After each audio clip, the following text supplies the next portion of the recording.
Welcome to another edition of Inside the 12, a very special one. No better week to be a part of the best basketball conference in America. We have crowned a women's champ in Kansas City and are in the midst of high drama at the Phillips 66 men's tournament. I'm Pete Souza, live from Big 12 Studios. And the playmaker, that's right, he is doing just that. This time on the broadcast side in Kansas City, King McClure. King, been a long week for you, bro. You called for a sub yet? You tug on your shirt and say, hey, man, I need to catch a break. Yeah, Pete, I haven't been feeling the best. So, like, my first day here, I got here around, like, at 10:30, then leave till about 11. And all I did that day, I made the mistake. All I did was drink Celsius and coffee for the whole day. So I had 2 Celsius and coffee. And from a dude with a heart disease, that's probably, like, way too much caffeine that I should be consuming in one day. And I had to drink 2 Pedialytes. Just to get, hydrated. And we need to get you one of those pickle shots, right? That gets you going. No, I don't. Pete, I don't do pickles. I can't drink pickle shots. I don't do pickles or mustard. I don't do either one of those things, Pete. So that's a no-go for me. What is a go right now is this amazing action. Let's take a look at how things have shaken out so far. Top 4 seeds have advanced to the semifinals. We're guaranteed a new champion for the first time. We see the bracket on the screen and how the scores have shaken out so far. But King, before we look ahead to Friday's games, what's the biggest story at ground zero right now in Kansas City? Well, first off, Iowa State and Kansas to both be out. But have a semifinal with neither one of those teams, I think might be the first time in recent years that we've seen this. But I think it will still be a really, really good turnout and it'll still be really competitive. I think that when you look at Keyshawn Gilbert, you look at Taman Lipsey, how they didn't play yesterday. You hope that they're back by next week. I heard they're both dealing with groin injuries. I've personally dealt with groin injuries, and that's not something easy to recover from. One wrong move, one wrong tweak, and you can make it a two-day outage become a 3 to 4 week thing if it allow it to keep lingering. But I feel like that, along with Jerron Roberts, is Jerron Roberts going to play tonight for Houston or not? I think those might be the biggest stories so far. What are you hearing around Jerron Roberts, his availability, and going forward? I mean, Houston's the second-ranked team in the country. Obviously, tonight's game is going to be huge. What about his availability, not only tonight, but down the stretch are you hearing about?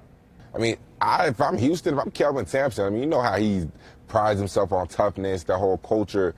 But if I'm Kelvin Sampson, I'm not playing Jerron Roberts. Like, there's no way in the world a man stepping on the court with a 70% ankle. We want you to be 100% so that we can make a run for the national championship. Houston has done enough up to this point to where they should be a #1 seed. And if they do lose to BYU without Jerron Roberts, it truly shouldn't hurt them. So I do think that, if I'm them, I'm not playing them. But I wouldn't be surprised if he tries to play because that young man is tough. The Texas Tech and Houston game earlier on, when Houston played, when it was at Houston, Jerron Roberts was dealing with an ankle injury, came back, battled, and showed that he was one of the toughest kids in America. So don't be surprised if you do see him play. X-rays are negative, which is a good sign, though. Before we get to some of the highlights of some of these games, I want to ask you a question about just the overall atmosphere and aura of the Big 12 tournament this year. From afar, it just seems like absolute cinema. Has there been a moment, one or two, that stuck out to you that has said, man, we've got something special here going on at the T-Mobile Center in Kansas City? Yeah, I mean, the BYU-Iowa State game, towards the end of the game, Dallin Hall, Trevor Nail gets the ball, throws to Dallin Hall in the corner. Dallin Hall pump fakes, drives the closeout, which they do better than anybody, and throws it to Richie Saunders. And Richie Saunders does what he does best, knocks it down, almost pretty much felt like the dagger in this building.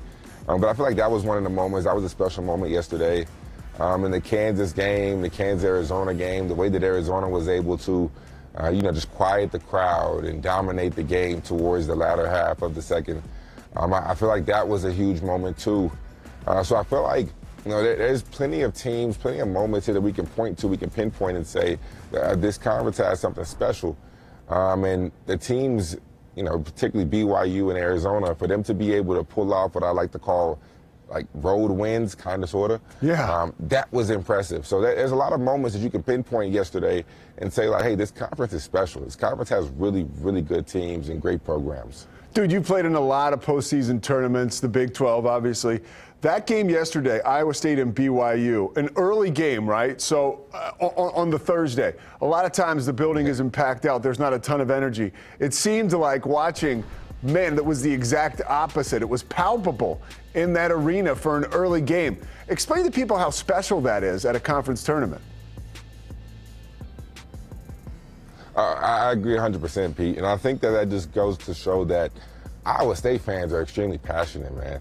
They have one of the most underrated fan bases in all of college basketball. And I know a lot of times they give me flack on Twitter. I mean, X, my bad, excuse me. They give me flack on X, the formerly known as Twitter. They give me a lot of heat on there. They don't really necessarily love me, at least on the social media. Everybody has called Twitter fingers, what Meek Mill used to say. People get tough behind, Twitter fingers.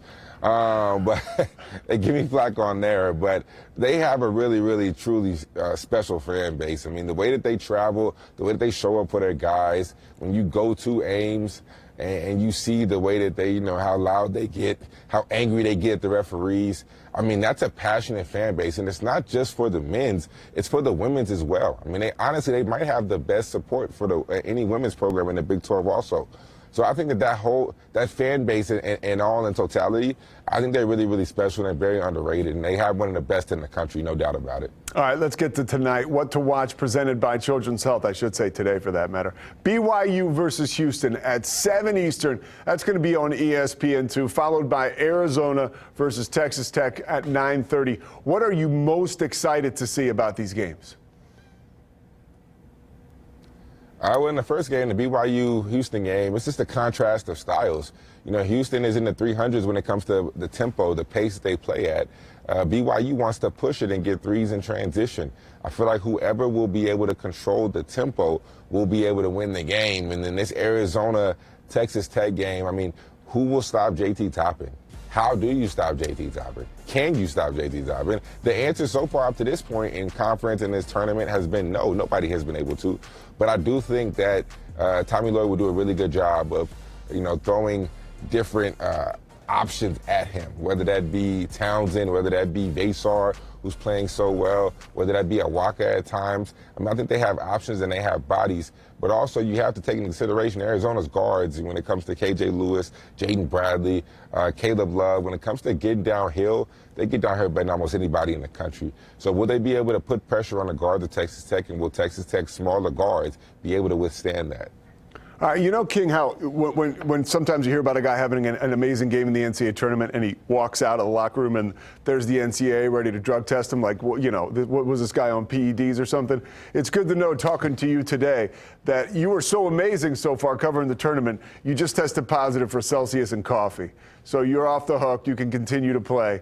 That's very good news. Because I was wondering, I was like, my man has got something extra. You've been doing a tremendous job. And we want you to stay right there. We got more coming up with King. Time for a quick break. Coming back later in the show, of course, we're going to hear from Rachel Galligan. She was on the ground for all the Big 12 action in Kansas City. But, of course, we want to talk about the award winners from this season in the Big 12. That is coming up next on Inside the 12.